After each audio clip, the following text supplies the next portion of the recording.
Hello दोस्तों। 12 अक्टूबर साल 1972 south America के यूरुग्वाय देश से एक छोटा सा चार्टेड हवाई जहाज टेक ऑफ करता है। हवाई जहाज जा रहा है चिली देश की राजधानी सांटियागो में और इनमें बैठे हैं कुछ हट्टे कट्टे रग्बी टीम के प्लेयर्स। टोटल में 45 प्लेयर्स हैं, तो इनमें प्लेयर्स के कुछ फैमिली और फ्रेंड्स भी आए हुए हैं। यह उड़ान कुछ ज़्यादा लंबी नहीं होनी थी। आमतौर पे यूरुग्वाय देश से सांटियागो जाने में सिर्फ 3 घंटे का ही समय लगता है, लेकिन रास्ते के बीच में आती हैं विशाल एंडीज की पहाड़ियाँ। साउथ अमेरिका में मौजूद एंडीज माउंटेन रेंज दुनिया की लॉन्गेस्ट माउंटेन रेंज है और हिमालय की पहाड़ियों के बाद सबसे ऊंची पहाड़ियाँ भी यहीं पाई जाती हैं। यही सुंदर पहाड़ियाँ हमारी कहानी में इन पैसेंजर के लिए एक भयानक मुसीबत बनकर खड़ी हो जाती हैं। 12 अक्टूबर के उस दिन पहाड़ियों में तूफान आता है, जिसके कारण प्लेन आगे नहीं जा पाता। फिर अगले दिन 13 अक्टूबर दोबारा से प्लेन टेक ऑफ करता है। दोपहर के 2:18 पे पायलट ने देखा था कि मौसम साफ है, तो 1 घंटे तक सफर काफी सुहाना रहता है। 3:21 ये प्लेन सांटियागो के काफी करीब पहुंच रहा था, लेकिन अभी भी पहाड़ियों में ही था, क्योंकि शहर के बगल में बहुत ऊंची ऊंची पहाड़ियां हैं। नीचे उतरते ही अचानक से भयानक टर्बुलेंस देखने को मिलता है। प्लेन बहुत तेजी से ऊपर नीचे हिलने लगता है। इसी समय आसपास बहुत सारे बादल आ जाते हैं। चारों तरफ बादल ही बादल, कुछ दिखाई नहीं देता। अचानक से अलार्म बजने लगता है और वार्निंग लाइट चमकने लगती है। किसी को कुछ समझ नहीं आता कि क्या हो रहा है। प्लेन में बैठे कुछ प्लेयर बहुत निडर हैं। वह मजाक बनाते हैं इस टर्बुलेंस का।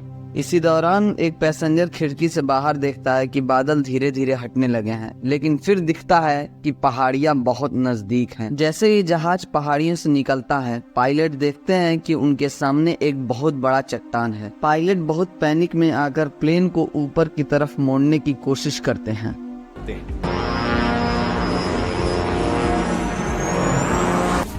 पायलट पूरी जान लगा देते हैं उस पहाड़ी के ऊपर से निकलने के लिए, लेकिन अफसोस बहुत देर हो चुका था। ऊपर जाते वक्त हवाई जहाज का पीछे का हिस्सा पहाड़ी से टकरा जाता है। प्लेन का जो रियर पर्सन था वो एकदम से अलग हो जाता है और पीछे की जो 2 सीटों की रो थी वो एकदम से हवा में बाहर उड़ जाती है और 3 पैसेंजर हवा में उड़कर गायब हो जाते हैं। कुछ समय तक प्लेन ऊपर जाता है, फिर अचानक से नीचे आने लगता है। कुछ ही सेकंड बाद एक और झटका लगता है। प्लेन का लेफ्ट विंग टूट जाता है, जिससे कुछ और पैसेंजर भी उड़कर बाहर गिर जाते हैं और अब प्लेन का सिर्फ फ्रंट पोर्शन बचा था, जो सीधा जाकर ग्लेशियर में गिर जाता है। 350 किलोमीटर प्रति घंटे की रफ्तार से स्लाइड करते हुए एक आखिरी टकराव होता है। प्लेन में सब कुछ तहस नहस हो जाता है और दोनों पायलट मारे जाते हैं। ये प्लेन अब एंडीज की किसी पहाड़ी पे 3570 मीटर की हाइट पर टूटा हुआ पड़ा है। हैरानी की बात यह है कि प्लेन में बैठे 45 लोगों में से 33 लोग अभी भी जिंदा हैं। बस प्रॉब्लम यह है कि कई लोग जख्मी हैं। ये सर्वाइवल की कहानी बस शुरू हुई है मेरे दोस्त। An old transport plane crashed in the Andes Mountains. 45 persons were aboard, given up for dead. Survival fascinates people. All of the passengers were given up for dead. It became known as the Miracle of the Andes.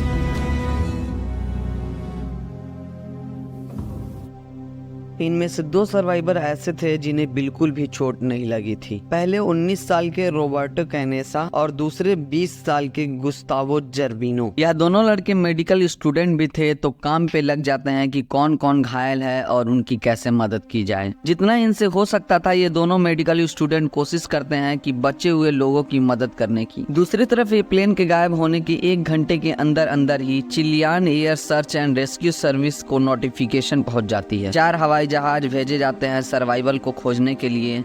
शाम से रात तक crash को खोजने की कोशिश करते हैं, लेकिन उन्हें कुछ नहीं मिलता। प्रॉब्लम ये था कि प्लेन व्हाइट कलर का था और ये जहां क्रैश हुआ था वहां पूरा बर्फ ही बर्फ था। बर्फीली पहाड़ियों में इसे ढूंढ पाना बहुत बहुत मुश्किल था। 13 अक्टूबर की रात बचे हुए पैसेंजर ये सोचते हैं कि बस एक रात किसी न किसी तरह काट ली जाए। कोई ना कोई कल तो हमें ढूंढने जरूर आएगा। उस बर्फीली रात को 5 घायल पैसेंजर सरवाइव नहीं कर पाते। सर्वाइवल का नंबर अब 33 से नीचे होकर 28 पर आ गया। इन जिंदा बचे लोगों ने ठंड से बचने के लिए प्लेन के टूटे हुए पार्ट्स को इस्तेमाल करना शुरू कर दिया।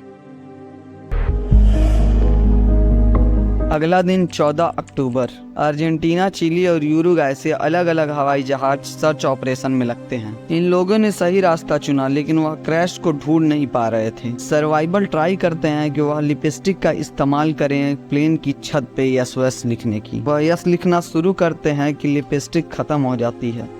फिर वह कोशिश करते हैं कि बर्फ पे सूटकेस का इस्तेमाल करके क्रॉस लाइन बनाने की, ताकि जो रेस्क्यू टीम उन्हें खोज रही है उन्हें हम दिख सकें। लेकिन वह फिर रियलाइज करते हैं कि यह काम नहीं कर रहा है। उस दिन उन्हें अपने ऊपर से 3-3 हवाई जहाज जाते दिखाई देते हैं या हाथ हिलाते हैं और चिल्लाते हैं। वह अपनी पूरी कोशिश करते हैं कि उन्हें कोई देख ले, लेकिन वह ऐसा नहीं कर पाते। अगला दिन 15 अक्टूबर बचे हुए लोग रियलाइज करते हैं कि उन्हें जिंदा रहने के लिए पानी की जरूरत है। एक पैसेंजर फीटो स्टार्स नाम से पानी निकालने का तरीका ढूंढ लेते हैं। वह एक मेटल का सीट इस्तेमाल करते हैं सोलर कलेक्टर के तौर पे, कि धूप को कंसंट्रेट करके बर्फ को मेल्ट किया जा सके। वह बूंद बूंद पानी कलेक्ट करते हैं खाली वाइन बोतलों में। इसके साथ साथ कई पैसेंजर सीट की गद्दियों को स्नो शूज के तौर पे इस्तेमाल करने लगते हैं और सीट में लगे ऊल को भी इस्तेमाल किया जाता है ठंड से बचने के लिए। इसमें ज्यादातर पैसेंजर ऐसे थे जो समुद्र के किनारे रहते थे। इससे पहले कभी उन्होंने बर्फ भी नहीं देखी थी और अब अचानक -30 डिग्री सेल्सियस में बिना किसी खाना और पानी के सरवाइव कर रहे थे। इन बुरी परिस्थितियों में एक और प्रॉब्लम थी स्नो ब्लाइंडनेस की। जब सूरज की अल्ट्रा वाइड रेंज पहाड़ियों पर मौजूद बर्फ और स्नो से रिफ्लेक्ट करती है, तब आपकी आंखें भी डैमेज हो सकती हैं। इसे स्नो ब्लाइंडनेस कहते हैं। इन सर्वाइवल में सिर्फ 3 पेयर्स थे सनग्लासेस के। 21 अक्टूबर क्रैश के 8 दिन बाद सर्च रेस्क्यू टीम अपने हाथ खड़े कर देती है। उन्हें लगता है कि इतने दिन बाद बहुत कम चांस है कि कोई जिंदा बचा होगा। 142 आवर बाद फाइनली इस ऑपरेशन को ऑफिशियली बंद कर दिया जाता है। इसी बीच सर्वाइवल को ट्रांसमीटर मिलता है हवाई जहाज के सीटों के बीच में। एक survival rugby player Roy Harley electronics के बारे में जानते हैं, तो वह रेडियो को ऑन करने की कोशिश करते हैं। एक बड़ा लंबा सा एंटीना बनाते हैं। इनके एफर्ट्स के कारण यह रेडियो काम करने लगता है। इस रेडियो से सिर्फ 1 वे कम्युनिकेशन किया जा सकता था। बाहर की आवाज ये सर्वाइवल सुन सकते थे, लेकिन यह खुद कोई मैसेज नहीं भेज सकते थे। यह रेडियो ऑन करते हैं 11 दिन के बाद, तब उन्हें पता चलता है कि सर्च ऑपरेशन बंद किया जा चुका है। इन लोगों का दिल पूरी तरह बैठ जाता है। कई लोग रोने लगते हैं इस खबर को सुनने के बाद। Feeling that the world is alive and they consider you dead. Fernando Parrado एकलौते ऐसे थे जिन्होंने ज्यादा रिएक्ट नहीं किया इस खबर को सुनने के बाद, क्योंकि उनके मन में कुछ और ही प्लान बन रहा था। 11वें दिन सर्वाइवल को सख्त खाने की कमी महसूस होने लगती है। इनके पास वैसे भी ज्यादा खाना था नहीं। शुरू में सिर्फ 8 चॉकलेट बार थे, एक टीन का मसल्स था, 3 छोटे जार थे जैम के, एक बादाम का डब्बा, कुछ डेट्स, कुछ कैंडीज, कुछ ड्राई क्लम्स और कुछ वाइन की बोतल। क्रैश के कुछ दिन बाद ही इन्होंने खाने को बचाना शुरू कर दिया था। हर दिन बहुत थोड़ा थोड़ा खाते थे। पराडो ने तो एक चॉकलेट कवर्ड मूंगफली को 3 दिनों तक खाया। 11वें दिन खाना बिल्कुल ही खत्म हो गया था। कुछ लोगों ने तो प्लेन के कुछ पार्ट्स को खाने की कोशिश करी। ऐसे सिचुएशन में जब भूखे मरने के अलावा कुछ बचा नहीं था, तो इन सर्वाइवल ने कुछ ऐसा किया जिसे सुनकर आपके होश उड़ जाएंगे। उन्होंने डिसाइड किया कि जिंदा रहने के लिए अपने दोस्तों और परिवार के डेड बॉडीज को खाने के अलावा कोई रास्ता नहीं। ये फैसला लेना बिल्कुल भी आसान नहीं था, क्योंकि जो क्रैश में मारे गए थे या तो उनके दोस्त थे या क्लासमेट थे या फैमिली मेंबर थे या रिलेटिव थे। We have to eat. And the only proteins are the dead bodies of the people that were in this plane. ये आइडिया पहले कनेसा को आया तो शुरू पहले उसी ने किया। कुछ लोगों ने खाने की कोशिश करी, लेकिन उन लोगों से हजम नहीं हुआ। उन्होंने इस वक्त तो मना कर दिया, लेकिन 2 दिन बाद जब कुछ और दिखा नहीं, तब उन्होंने भी इंसानों का मांस खाना शुरू कर दिया। 29 अक्टूबर क्रैश के 16 दिन बाद सर्वाइवल के लिए ये फ्रूट सोर्स भी बड़ी तेजी से घटते जा रहे थे। इनके पास कोई और प्लान ऑफ एक्शन नहीं था। उसी रात एक गरजती हुई आवाज सुनाई देती है। पता चलता है कि पहाड़ी पर से बर्फ सरक कर नीचे इतनी तेजी से गिरती है कि इस प्लेन के टुकड़े में पूरी तरफ से बर्फ भर जाती है।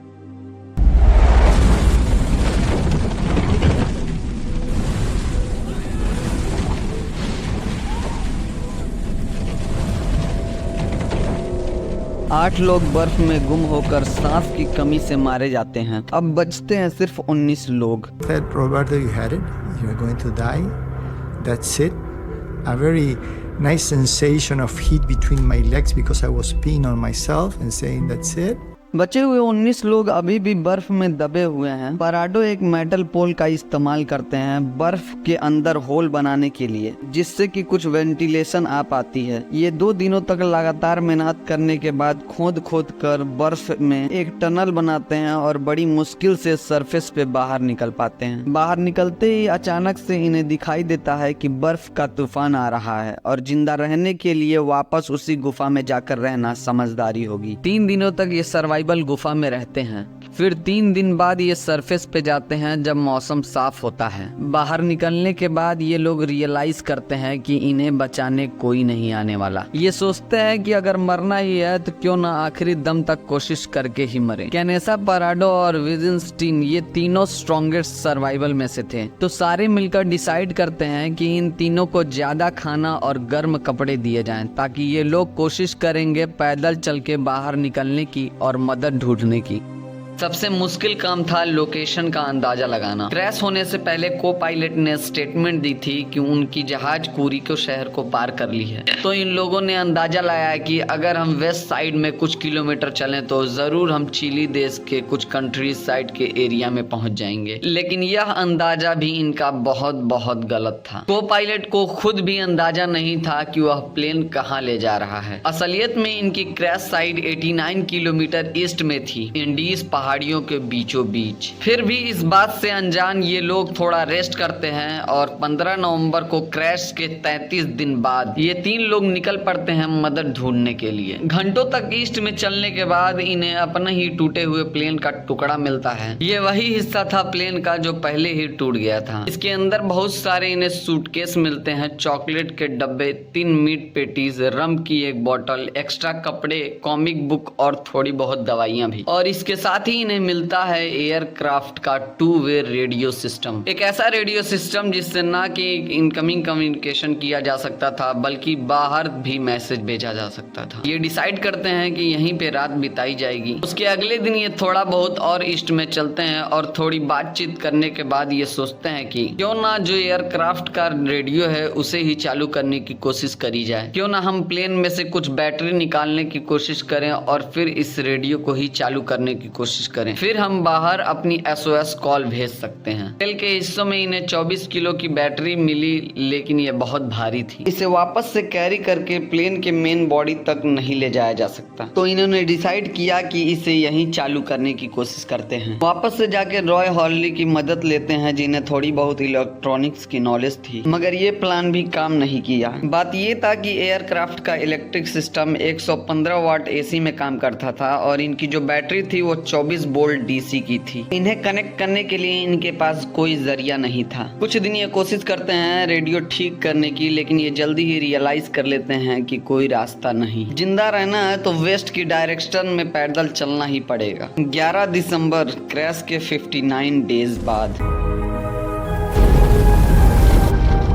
एक एवलांच आता है जिसमें 3 सर्वाइवल मारे जाते हैं। Was trapped completely by the snow in the avalanche, and it's the most deadly silence you may imagine. I couldn't move. बचते हैं अब सिर्फ 16। वेस्ट की डायरेक्शन में पहाड़ियों पर चढ़ने के लिए इन्हें रात में सोने का कोई तरीका चाहिए था। -30 डिग्री सेल्सियस में कैसे सरवाइव किया जाए। सर्वाइवल में एक लड़का था कार्लो मेगल। उसकी मम्मी ने उसे नीडल से सिलना सिखाया था, तो वो अपने साथ नीडल लेकर चला था। उसका आइडिया था कि अलग अलग कपड़ों को एक साथ जोड़कर एक बड़ा सा स्लीपिंग बैग बना देने का। With the insulation you can make a sleeping bag. But I not only had the idea, I made it myself. यही किया जाता है। अगला दिन 12 दिसंबर। 2 महीने हो चुके थे जिस दिन ये प्लेन क्रैश हुआ था। ये 3 बहादुर निकल पड़ते हैं माउंटेन की चढ़ाई करने बिना माउंटेन गियर के। The only certain thing was to the west was Chile. West की तरफ जाने का मतलब था पहले इन्हें पहाड़ी के ऊपर जाना पड़ेगा नीचे जाने से पहले। इन्हें लगता था कि ये कुछ किलोमीटर दूर हैं, 2-3 दिन ही लगेंगे मदद ढूंढने में, तो इन्होंने बस 3 दिन का ही खाना अपने पास रखा था। And you can imagine, without any skill, without any training, you're like a child when you are confronted with a snow slope. You try to go straight up, you might be using your hands and your feet, you're slipping, you're sliding, and for every step that you go up, you slide back a half a step. पराडो ठंड से बचने के लिए 3 एक के ऊपर एक jeans पहने हुए थे, अपनी टी शर्ट के ऊपर 3 स्वेटर और पहने हुए थे और पैरों पे 4 पेयर सॉक्स पहने थे। इसके ऊपर एक प्लास्टिक शॉपिंग बैग भी लगाया। ठंड की इतनी बुरी हालत थी, इनके पास ना कोई टेक्निकल गियर था, ना ही कोई इनके पास कंपास था, ना ही कोई नक्शा था और ना ही कोई क्लाइंबिंग एक्सपीरियंस थी। इतनी ऊपर तो हवा भी काफी पतली हो जाती है। ये 1 नहीं 2 नहीं बल्कि 4-4 दिन तक लगातार चलते हैं, फिर इन्हें रियलाइज होता है कि इनका अंदाजा कितना गलत था। आगे इन्हें दिखाई देता है कि ये रास्ता तो खत्म ही नहीं होता। खाने की कमी होने से विजेंस्टीन सोचता है कि वह क्रैश साइट पर वापस चला जाएगा और बचे हुए 2 लोग ही आगे बढ़ेंगे ताकि खाने की कम जरूरत पड़े। 15 दिसंबर विजेंस्टीन अपने रास्ता वापस ले लेता है, जो कि बहुत ही आसान होता है क्योंकि वह सारा डाउनहिल था, तो वह एयरक्राफ्ट की सीट को स्लेट की तरह इस्तेमाल करता है और वह 1 घंटे के अंदर अंदर ही क्रैश साइट पर पहुंच जाता है। इस पहाड़ी को चढ़ने में उन्हें 3 दिन लगे थे और वह सिर्फ 1 घंटे के अंदर ही वापस आ गया। पराडो और कनेसा आगे बढ़ते हैं और चढ़ते रहते हैं। 3 घंटे बाद ये पहाड़ी की चोटी पर पहुंचते हैं और देखते हैं कि चारों तरफ पहाड़ियां ही पहाड़ियां हैं, चारों तरफ बर्फ ही बर्फ है। आसपास बर्फीली पहाड़ियों के अलावा कुछ नहीं। I couldn't breathe. I couldn't speak.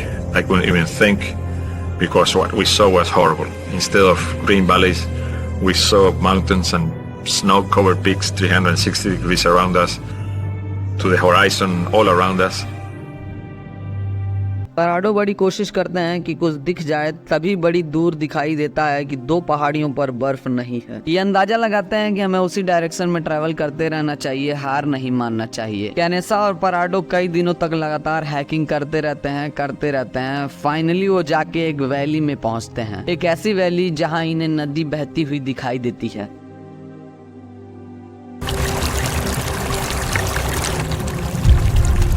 ऐसे सिचुएशन में नदी तक पहुंचना एक बहुत बड़ी राहत थी, क्योंकि नदी के साथ साथ ट्रैवल करने से डाउनहिल रास्ता मिलना आसान था।